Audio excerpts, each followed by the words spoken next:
everyone, myself Maha here. I'm a student of grade 10 and today I'm here to present my assignment. This assignment was assigned by a teacher, Ms. Sundas, and the topic is constitutional development in Pakistan.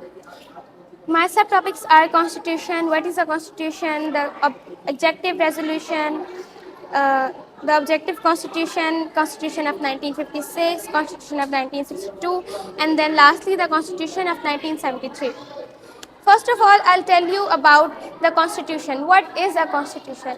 A constitution is the supreme law of a country. Basically, किसी भी country को चलाने के लिए जो laws चाहिए होते हैं, जो जिनके ज़रिए हमें पता चलता है कि हमारी country किस तरह से govern की जाएगी, they are collected in one rule book and it's called a constitution.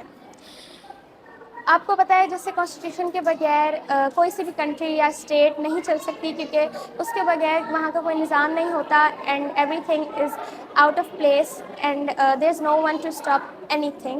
So constitution is very important for any country or any state. Now if we talk about the history of Pakistan's constitution, तो हमारी country में first constitution पास की गई थी. That was in 1949, which was called the Objective Constitution. This constitution was already in existence, जो हमारे पाकिस्तान में नहीं बनाई थी, लेकिन इसको हमारी एज अ फर्स्ट कॉन्स्टिट्यूशन पास किया गया था. इस कॉन्स्टिट्यूशन में हमें बताया गया था कि that all the sovereignty belongs to Allah almighty and Pakistan will run according to the Islamic principles. इसमें ये मेन पॉइंट्स थे हमारे, और इसमें ऑल्सो हमें डेमोक्रेसी, इक्वालिटी, जस्टिस और सोशल जस्टिस के बारे में भी हमें बताया गया था. ये कॉन्स्टिट्यूशन का हिस्सा था. Then in 1956 came another constitution which was the first constitution that belonged to only Pakistan, जो कि पाकिस्तान के अंदर ही बनी थी. इस कॉन्स्टिट्यूशन में Pakistan was declared an Islamic Republic and Pakistan के अंदर ऑल्सो एक पार्लियामेंट्री सिस्टम इंट्रोड्यूस कराया गया था.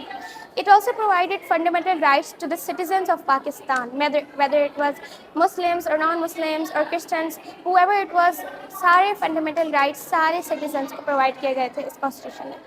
Then in 1962 came another constitution जिसके अंदर हमें प्रेसिडेंशियल सिस्टम इंट्रोड्यूस कराया गया था. Means that all the power, basically most of the power was given to the president and the prime minister was given less power than the president. और इसके अंदर जो हमारे प्रोविंसेस थे they were also given less freedom. Then the fourth and final constitution was introduced in 1973, जिसमें हमें वापस से पार्लियामेंट्री डेमोक्रेसी इंट्रोड्यूस कराई गई थी, और इसके अंदर इस्लाम को ऑफिशियल स्टेट करार दिया गया था पाकिस्तान का. और इसके अंदर हमें also equal rights for all the citizens और हमें बताए गए थे. और ये जो कॉन्स्टिट्यूशन है ये 1973 में बनी थी, पास हुई थी, और अब तक यही कॉन्स्टिट्यूशन हमारे मुल्क में चल रही है. This was all about my assignment. Thank you so much. Hello everyone, my name is Mashak. I study in class metric from Kitken School, Sarkar. And today my assignment is, let me show you my assignment first. Here is ideology and the basis of Pakistan, then its points, then the last is statement of Allama Iqbal. So first is ideology. The word ideology is made up of two parts. The first is idea and second is logic, which means values and ideas and guidance. Then second is basis of Pakistan. Pakistan is based of two nation theory, which means Islamic identity. The first Islamic identity means Pakistan formed to provide homeland for Muslims in India subcontinent. Means के Islamic identity मतलब कि मुसलमान चाहते थे कि उनका एक अलग मुल्क हो जिसमें उनकी अलग से इस्लामी पहचान हो, वो अपने ट्रेडिशन को अपनाएं. And second point is fraternity मतलब ब्रदरहुड. सिंपली हम जिसको कहें ब्रदरहुड, हमारी एक कुरान पाक में आयत है कि मुसलमान का भाई है. इससे ही हमारी ये उसी टाइम कायद आज़म ने कहा कि हमारी फ्रेटर्निटी भी होनी चाहिए.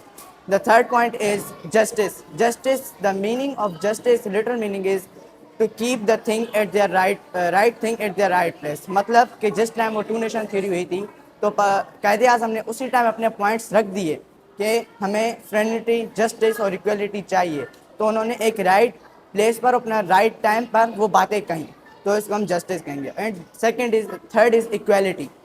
इक्वलिटी सिंपल हमें पता चलता है कि बैलेंस, मतलब उन्होंने इक्वलिटी के यही कहा कि कायदे आज़म ने corrected all discriminations of Pakistan basis on race, language, tradition and others. मतलब कायदे आज़म ने वो सारी चीज़ें, वो सारे रिजेक्ट कर लिए जिसमें कोई कंपेयर हो रहा था. जैसे हमारे कुरान पाक में भी है कि किसी अजमी को, किसी अमीर को किसी गरीब पर, किसी अजमी को किसी को किसी पे दरस हासिल नहीं है, तो उन्होंने भी यही पॉइंट रखा. And the last is statements of Allama Iqbal. Allama Iqbal, he was a east of poet of east and he was a thinker, philosopher and other.